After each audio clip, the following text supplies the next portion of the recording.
Dear students, 10th standard Maxilla 5th chapter coordinate geometry. So coordinate ஜாமெட்ரியில் ரொம்ப இம்பார்ட்டண்டான concept based important sums பார்க்க போகிறோம். அதில் ஃபஸ்ட்டு பாருங்கள் ஏரியா ஆஃப் ட்ரையாங்கல். இப்போது அதாவது ட்ரையாங்கிளுடைய 3 வெர்டெக்ஸ் கொடுத்துருவாங்க.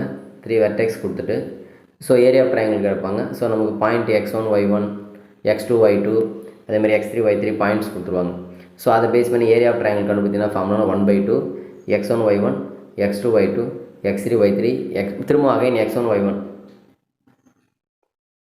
அப்ளை பண்ணிவிட்டு என்ன பண்ணணும், இதை முதல்ல இதை கிராஸ் பண்ணணும் பாருங்கள். இந்த x1 y2 x2 y3 x3 y1 இதை கிராஸ் பண்ணி போட்டணும்.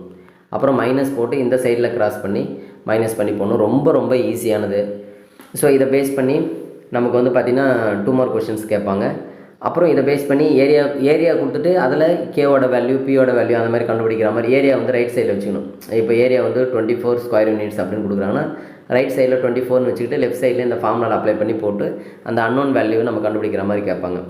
அடுத்தது இதில் முக்கியமான இன்னொன்று என்ன கேட்பாங்க அப்படின்னு பார்த்தீங்கன்னா கொலினியர். அதாவது 3 பாயிண்ட்ஸ் கொடுத்துட்டு இது கொலினியரானு கேட்பாங்க. நம்ம 9th வந்து டிஸ்டன்ஸ் ஃபார்முலா வச்சு போட்டிருப்பீங்க.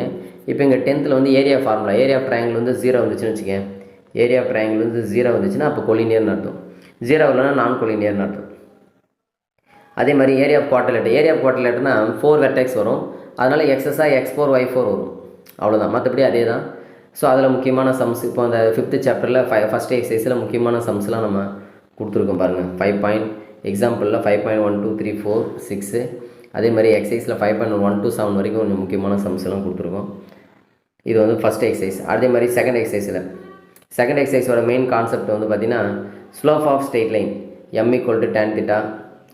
நார்மலாக வந்து பார்த்தீங்கன்னா ஆங்கிள் கொடுத்துட்டு ஸ்லோப் கேட்டாங்கன்னா m = tan θ ஃபார்முலா. அதே மாதிரி m = y2 - y1/x2 - x1 2 points கொடுத்தாங்கன்னா ஸ்லோப் கண்டுபிடிக்கிற ஃபார்முலா. அதுக்கடுத்தது அந்த ஸ்லோப் வந்து சேமாக இருந்தால் பேரலல் சொல்லுவோம். ஸ்லோப் மல்டிப்ளை பண்ணால் -1 தான் பர்பெண்டிகுலர். இது பேசிக் கான்செப்ட், சரிங்களா? இதை பேஸ் பண்ணி தான் அந்த எக்ஸசைஸில் இருக்கிற எல்லா ப்ராப்ளம்ஸ் வந்து நம்ம போடுவோம். அதில் வந்து குறிப்பாக வந்து பார்த்திங்கன்னா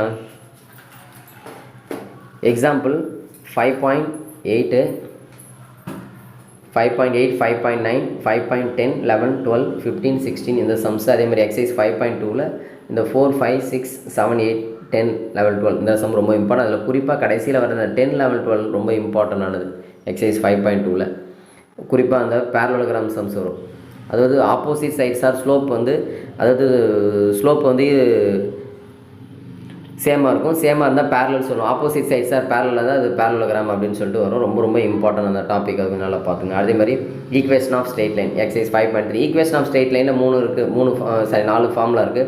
y = mx + c1 y - y1 = m × x - x1 அடுத்து y - y1/y2 - y1 = x - x1/x2 - x1 அடுத்தது வந்து இன்னொன்று வந்து intercept form x/a + y/b = 1. So இந்த ஃபார்ம்லாம் ரொம்ப இம்பார்ட்டன்ட். இந்த 4 ஃபார்முலா பேஸ் பண்ணி தான் அந்த எக்ஸசைஸ் ஃபுல்லாக இருக்கும்.